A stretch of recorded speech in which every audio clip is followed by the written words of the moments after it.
আসসালামু আলাইকুম। আমি এখন অবস্থান করছি নওগাঁ জেলা নিয়ামতপুর থানার লিকড়ার ব্রিজের কাছে। তো ভিউয়ার্স দেখুন, এই যে ব্রিজ থেকে আধাত নিচে পানি, অর্থাৎ আমাদের বুদ্ধির ঠিক এই প্রথম দেখলাম যে এত উঁচুভাবে পানি আসতেছে। এর আগে একটা বন্যা ছিল, যে বন্যাটা ঘটেছিল 95 সালে, অর্থাৎ 1995 সালে। তো দেখুন এই যে পানির অবস্থা।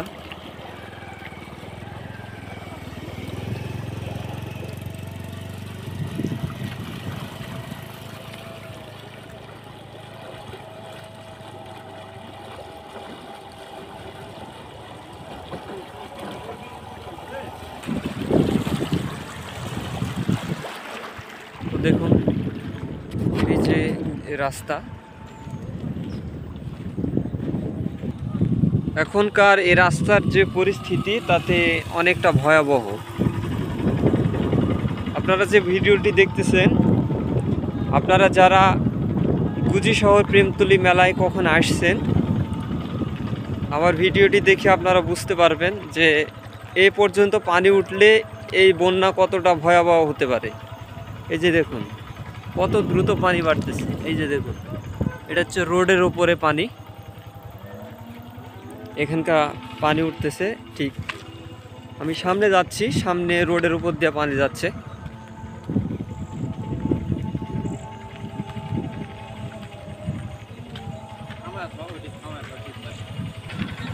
পানি যাচ্ছে, এই যে রাস্তা, সামনে যাও, চল যাও, তুমি যাও সামনে।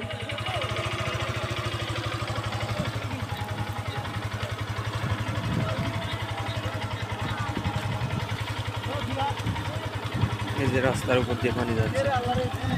হ্যালো ভিউয়ার্স, এই যে আমাদের দোস্ত, কি অবস্থা? রাস্তা কেমন দেখলাম দোস্ত? ওদিকে এই তো ভালো। তাই? আচ্ছা, ধন্যবাদ, গুড বাই। যাও ইউটিউবে দেখো, যাও দিয়ে দেবনি। তো দর্শক দেখুন, এই যে ঠিক রাস্তার উপর দিয়ে পানি যাচ্ছে। এখানে যে মান্দার অর্থাৎ শিব নদীর যে শাখা, অর্থাৎ যে নদীর নিচ থেকে এখানে একটা খাল আছে, খালের এই রাস্তার উপর পর্যন্ত প্রায় 50 ফিট উচ্চতা, 50 ফিট না হলেও 35 থেকে 40 ফিট উচ্চতা হবে। ঠিক এই অবস্থায় পানি উচ্চতা অবস্থায় দিয়ে পানি আসতেছে। তো এতটুকুই দেখালাম। এই যে দেখুন, পাশটাতে আবাদি জমি এবং সাইডে রোডের উপরে পানি উঠেছে। সকলে ভালো থাকবেন, ধন্যবাদ।